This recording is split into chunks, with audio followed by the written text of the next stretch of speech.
Hello, I'm Jacob, and this is the Prepper's Bunker Outdoors. Today I'm going to talk to you about something that I am very passionate about, and that is knives, specifically survival knives. What I want to talk to you about is if you are picking your first survival knife, what do you want to consider? What are some things that you need to take into consideration? And the reason that I think that this is going to be a very important series is because there's so much information out there that is just based on pure fantasy, whatever, and an opinion that's not based on reality.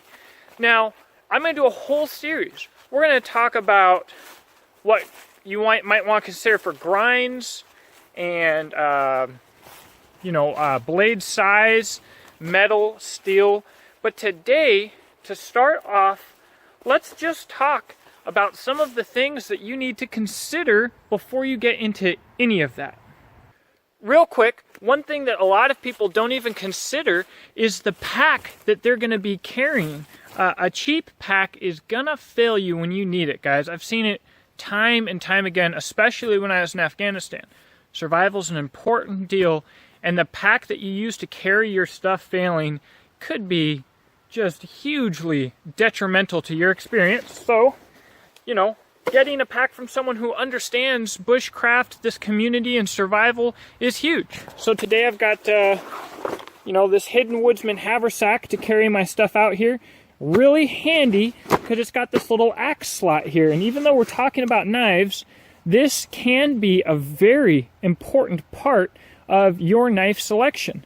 This particular model is a Council Tool velvet cut little belt axe, Hudson Bay pattern. Phenomenal. But anyways, so things that you need to consider. First things first, where do you live? Check this out. I'm in Kentucky. Everything's wet. There's not a lot of deciduous or coniferous wood. That means firs and pines and stuff like that. Lots of deciduous trees, which are typically harder to get fires going with. And so that is something that I really take into consideration before I choose my loadout.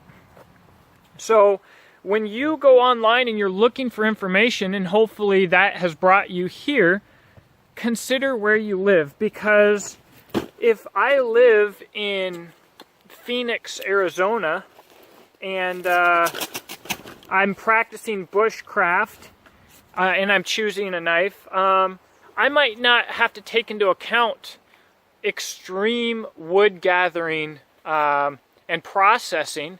My biggest criterias might actually be skinning a little small game or whatever the case may be. So, a mid to small size knife might be the way to go with a thin grind. Whereas if I live in Alaska, I'm going to be carrying some more weight when it comes to tools. And the colder it is, really the more calories you're going to burn to keep going. You need more food. You need to do more work. You're shivering the whole time. So definitely, a lot of times the harsher the climate, to a certain extent, the more weight that you might have to carry, especially when it comes to clothing.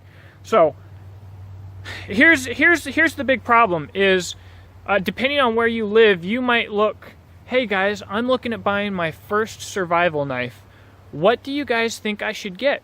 You'll get 1,000 different answers from people all across the country or the world, and about 10% of them might be good answers for where they live. And about 90% of them is going to be a bunch of BS, and they're going to regurgitate the marketing that they have heard elsewhere.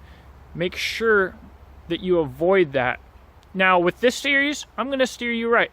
So, like I said, the first thing that you want to consider, where do you live? What are you preparing for? The next thing to consider, how lightweight do you need to be, and can you carry more tools than just a knife? Now, the answer to the second part of that absolutely has to be yes. You should never only be carrying a knife, guys. You should at least be carrying 2 knives, or a knife and an axe, or a knife and a saw, whatever the case may be. 2 is 1 and 1 is none. A little bit of redundancy can go a long ways. But when it comes to considering your weight, Are you looking for a quote-unquote survival knife because you're planning on doing a long-range expedition? Or are you looking at a survival knife and you're primarily going to use it to practice bushcraft in your backyard so that you can be a more well-balanced person?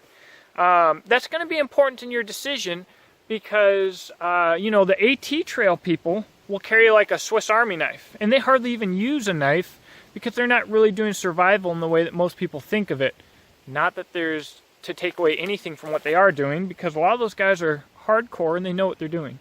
Whereas if you're in your backyard preparing for doomsday, you might want to choose what you would choose for doomsday, whatever you think that might be. So take into consideration what kind of weight you're going to have, and then there's a few different schools of thought on this. You know, some people might primarily choose a large knife in what's called a one-tool option. Not that it should be your only tool, but something like this dark timber grizzly here. You've got about a 10-inch blade and a fairly lightweight knife, and if you've got to use it for small tasks or for chopping like a axe or like a machete, you can do that. That might be a good option for you.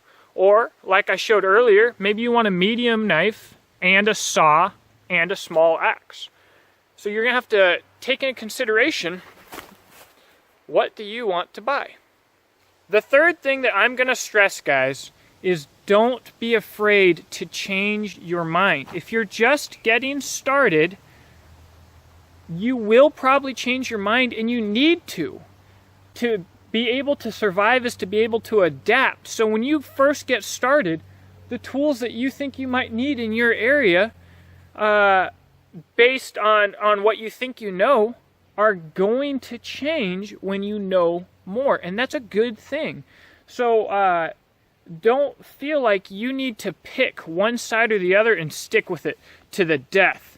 That's the mentality that 90% of your advice is going to come from. People are going to say, carry one large knife or you're an idiot, carry this or that, you're an idiot, whatever.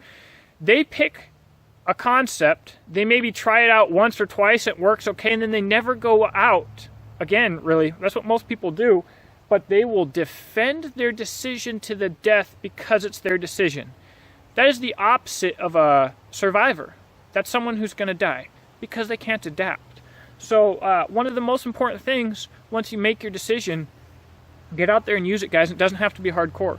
Go out, make a fire, have s'mores with your kids, have s'mores with your wife, have s'mores by yourself, try and catch some game, some fish, find out how to do it, watch YouTube videos, and keep an open mind. So, in conclusion of this first video of the series, what I want to say is that you are here and you are watching. You are taking steps in the right direction. When I started my survival personal journey, I had to make it as miserable as I possibly could on myself, and that's not what I would suggest for most people. Find ways to have fun, find ways to make things enjoyable. You need to challenge yourself to improve and to learn, but you don't have to go out with no food in a thunderstorm to try and prove something to yourself. It's not the best way to learn. And this is a learning experience. More important when it comes to survival than your tools is what's up here. Remember that a knife, like a gun, in the hands of a skilled user will always be better. A poor knife or gun will always be better than the best knife or gun in the hands of a novice. So, mindset, tactics, then gear. Gear's at the end of the list. But you are looking for the best gear for you.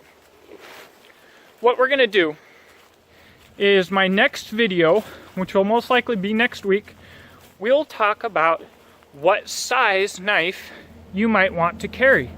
And man, it's going to get hot. You're going to check out the comment section. People are going to be fighting. There's going to be people measuring each other up. It's going to get stupid, guys. But what I want you to understand is that there are a lot of right answers. The problem is is there are way more wrong answers, and most of the people that are going to be giving you advice do not have the experience to know the difference. Let me know what you think in the comments section below. Is there anything I'm forgetting? You know, we're going to talk, like I said, we're going to talk about steel, we're going to talk about grind type, we're going to talk about blade size, and we're going to talk about blade characteristics at the very end. To kind of wrap everything up, so this channel is yours. Let me know what you want to see, and I'll show it. And if I've got a lot of knife reviews on here, guys, so if you want to see something specific, I might have it. Now, what I won't do, what I'm going to try my best to do, is not tell you that products suck. I'm going to try and focus on what's good. So if you ask me if such and such knife is advisable, I might say I would prefer to steer you in another direction. But I'm going to try my best not to bash anything, which will be a little bit hard because there are a lot of knives and products out there that deserve bashing. Please subscribe, guys. You know, I love helping people, and if you're out there looking for your first knife, I really want to help. So let me know if you have questions, and I will personally assist you to the best of my ability. Thank you, and have a blessed day. The ancient march, played by the United States Marine Pipe and the Drum Corps.